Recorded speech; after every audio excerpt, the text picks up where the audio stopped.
Bentar. Assalamualaikum warahmatullahi wabarakatuh. Waalaikumsalam. Kami dari 1 akan mempresentasikan mengenai analisis kadar nitrogen pada tanaman dengan menggunakan metode kejedal.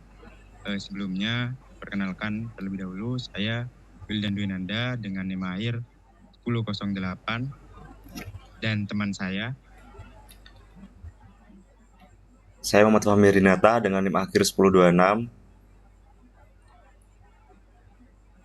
Saya Hajarina Prisma Budi dengan NIM akhir 1020. Saya Masya Tunisa dengan NIM akhir 1032. Saya Azhara Macairani dengan NIM akhir 1042. Next.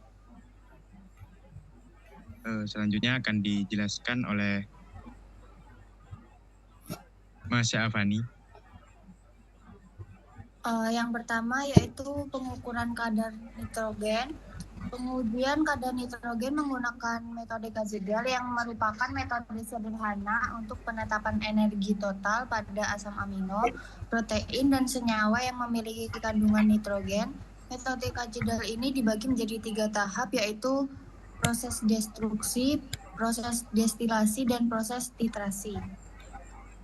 Selanjutnya ada menimbang 0,250 gram contoh tanaman kurang dari 0,5 mm ke dalam tabung digestion. Pengujian kadar nitrogen menggunakan metode Gajedal yang merupakan metode sederhana untuk menetapkan energi total pada asam amino, protein, dan senyawa yang memiliki kandungan nitrogen. Metode Gajedal ini dibagi menjadi 3 tahap, yaitu proses destruksi, proses destilasi, dan proses titrasi.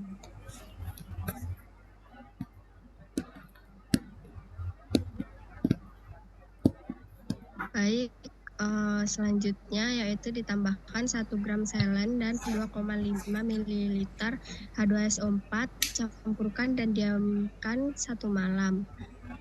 Nah, pada langkah ini penambahan 1 gram selenium dan 2,5 ml asam sulfat pekat pada sampel tanaman dalam tabung digestion bertujuan untuk memfasilitasi proses pencernaan bahan organik guna analisis unsur nitrogen. Nah, selenium sendiri ini berfungsi sebagai katalis dalam reaksi destruksi, mempercepat oksidasi bahan organik sehingga nitrogen yang terkandung dalam senyawa kompleks dapat diubah menjadi bentuk amonium atau NH4+ yang larut dan dapat dianalisis. Nah, pemilihan 1 gram selenium ini didasarkan pada kebutuhan jumlah katalis yang cukup untuk mempercepat reaksi, terutama karena selenium memiliki efektivitas tinggi dalam membantu penguraian senyawa karbon dan nitrogen dalam kondisi asam kuat dan suhu tinggi. Next.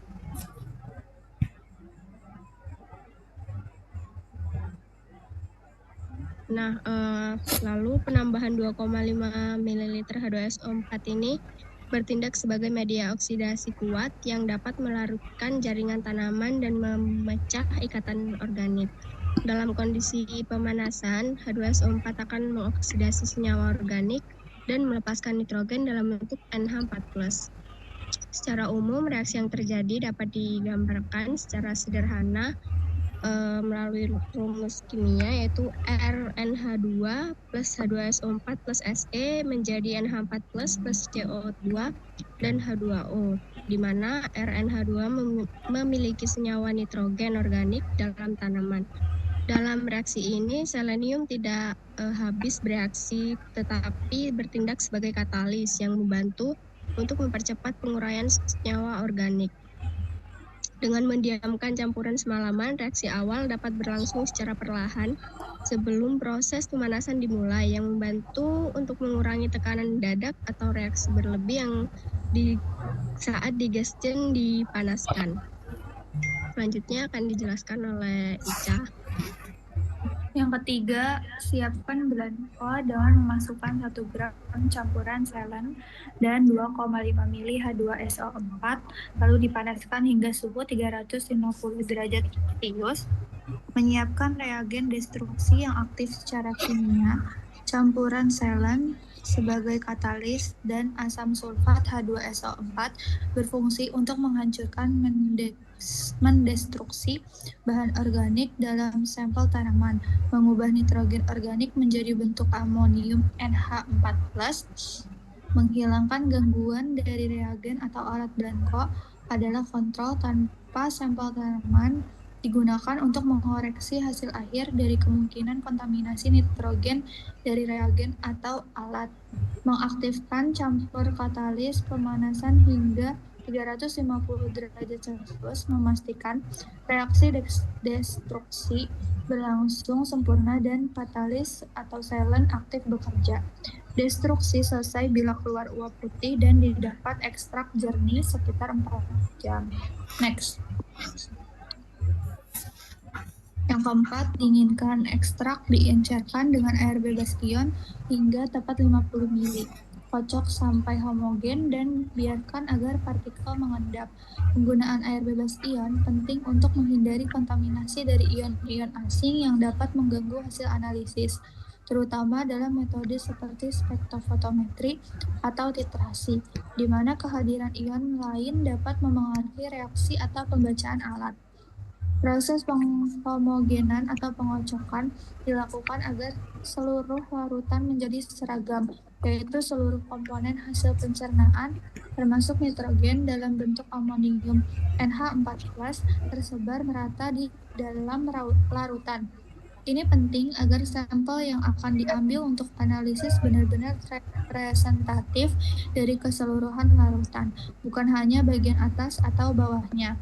Pengendapan dibiarkan terjadi agar partikel padat yang tidak larut atau seperti sisa residu organik atau katalis yang tidak bereaksi dapat mengendap ke dasar tabung. Ini bertujuan untuk memperoleh supernatan yang jernih. Ekstrak jernih digunakan untuk pengukuran N dengan cara destilasi atau cara kolorimetri. Next.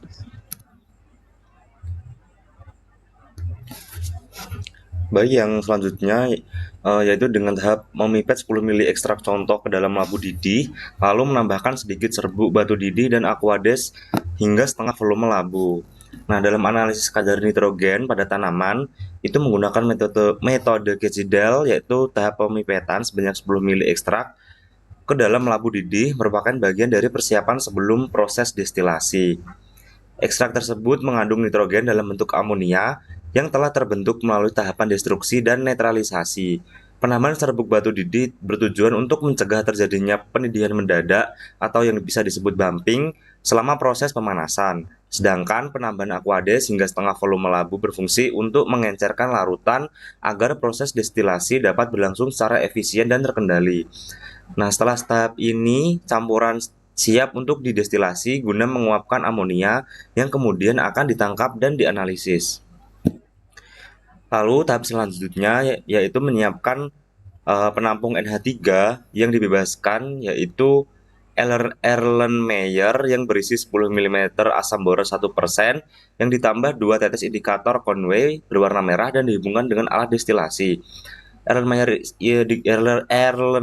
ini digunakan sebagai penampung diisi dengan 10 ml larutan asam borat 1% yang berfungsi untuk mengikat amonia menjadi senyawa kompleks yang stabil. Selain itu, ditambahkan 2 tetes indikator Conway yang berwarna merah sebagai penanda visual perubahan pH akibat penangkapan amonia. Erlenmeyer tersebut kemudian dihubungkan dengan alat destilasi untuk memastikan uap amonia yang terbentuk selama pemanasan dapat tertampung secara efisien dan akurat.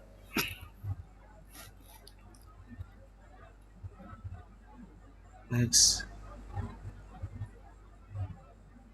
Yang selanjutnya yaitu menambahkan NaOH 40% sebanyak 10 ml ke dalam labu didih yang berisi contoh dan secepatnya ditutup.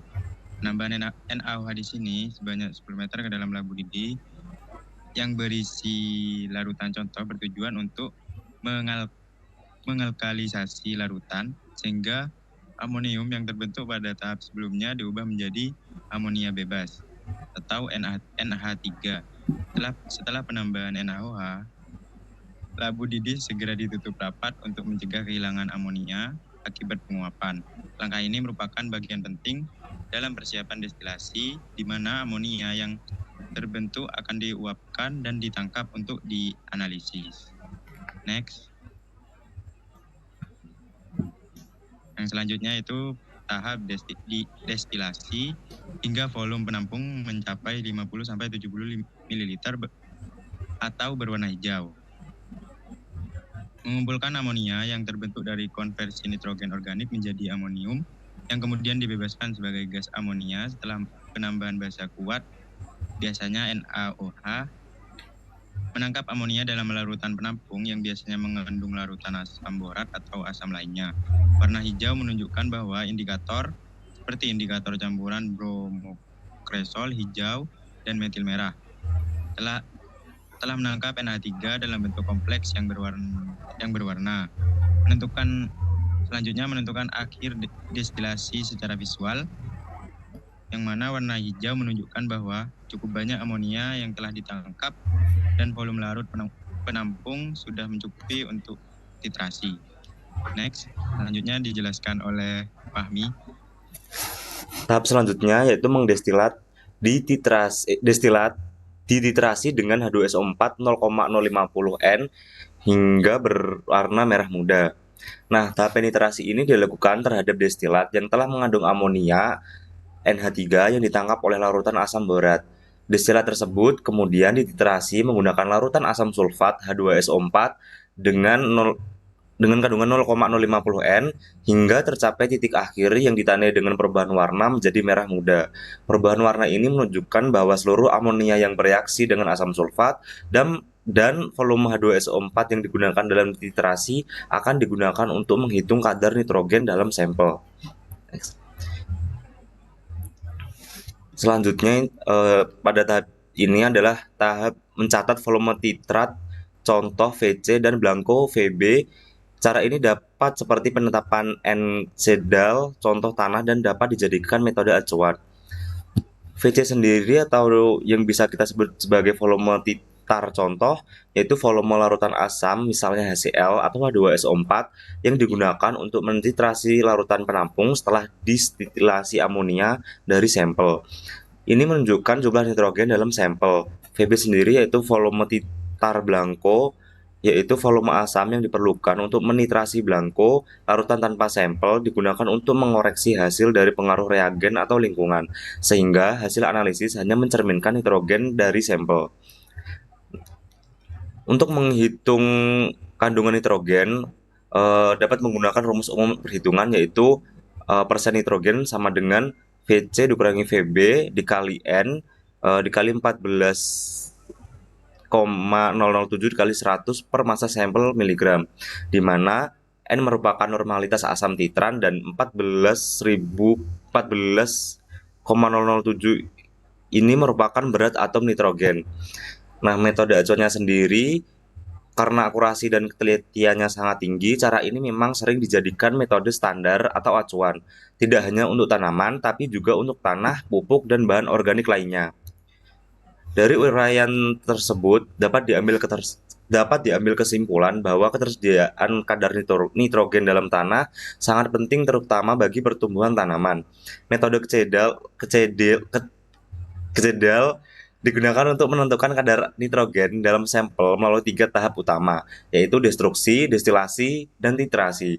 Nitrogen organik diubah menjadi ion amonium NH4+ melalui pemanasan dengan asam sulfat. Ion amonium kemudian dikonversi menjadi gas amonia atau NH3 dengan NaOH dan ditangkap dalam larutan asam borat. Tahap terakhir yaitu tahap titrasi dengan HCl atau H2SO4 menggunakan indikator phenolphthalein dan metil merah untuk menentukan kadar nitrogen secara akurat. Untuk selanjutnya saya berikan pada Wildan. Baik, mungkin itu saja presentasi dari kelompok kami. Kurang lebihnya mohon maaf. Wassalamualaikum warahmatullahi wabarakatuh. Waalaikumsalam warahmatullahi wabarakatuh. Cepat matiin langsung save.